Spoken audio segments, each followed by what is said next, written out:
علی و فاطمہ سے بڑھ کے کون سا گھر لاؤں میں آپ کے سامنے؟ میرے نبی گھر میں داخل ہوئے بیٹی کے تو دیکھا آپ ذرا غمگین بیٹھی ہیں، تو آپ نے پوچھا بیٹی کیا ہوا؟ کہ جی میرا اور علی کا جھگڑا ہو گیا۔ تو آپ نے فرمایا علی کدھر ہے؟ کہا جی باہر نکل گئے۔ تو اب یہ نہیں آپ نے کہا کہ میں تو سسر ہوں، میں کیسے کہوں میں اپنے داماد کو ڈھونڈوں، آپ خود ڈھونڈنے نکلے، کسی سے نہیں کہا کہ جاؤ علی کو بلاؤ۔ جب گئے تو وہ مسجد میں لیٹے ہوئے تھے اور کمر پہ مٹی لگی تھی، تو آپ نے پیار سے کہا ابو تراب اٹھو۔ یہ ٹائٹل آپ کو ہمارے نبی نے دیا، ابو تراب اٹھو۔ ان کو اٹھایا، کچھ نہیں کہا، ساتھ لائے اور گھر میں آ گئے۔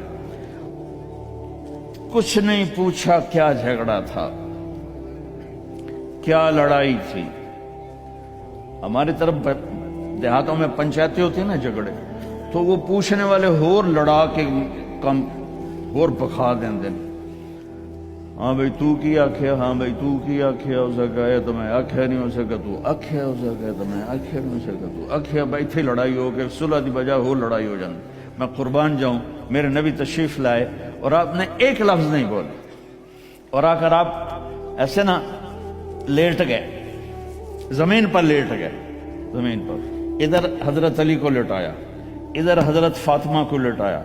اب مجھے دیکھنا، یہ ہاتھ علی کا پکڑ کے یہاں رکھا، ادھر سے بیٹی کا ہاتھ پکڑ کے یہاں رکھا علی کے ہاتھ پر، یہ دیکھ رہے ہو، اوپر آپ نے اپنا ہاتھ رکھا۔ اب یہ علی کا ہاتھ، یہ فاطمہ کا ہاتھ، یہ میرے نبی کا، اور کہا تم دونوں بولو ہماری صلح ہو گئی۔ کچھ نہیں پوچھا کیا ہوا، بکا تم کو ہماری صلح ہو گئی۔ تو دونوں نے کہا جی ہماری صلح ہو گئی۔ تو آپ اتنے خوش نکلے کہ صحابہ بھی آپ کے چہرے کی خوشی کو دیکھ کر پوچھنے لگے یا رسول اللہ آپ تو بڑے خوش نظر آ رہے ہیں۔ تو آپ نے فرمایا میں علی و فاطمہ کی صلح کرا کے آ رہا۔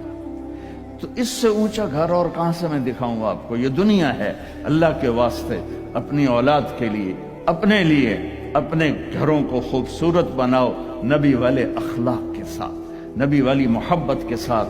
میں کیا سناؤں آپ کو، آپ نے حضرت عائشہ سے فرمایا عائشہ مجھے جب سے پتا چلا ہے کہ تو جنت میں میری بیوی ہے، مجھے موت ہی اچھی لگنے لگ گئی۔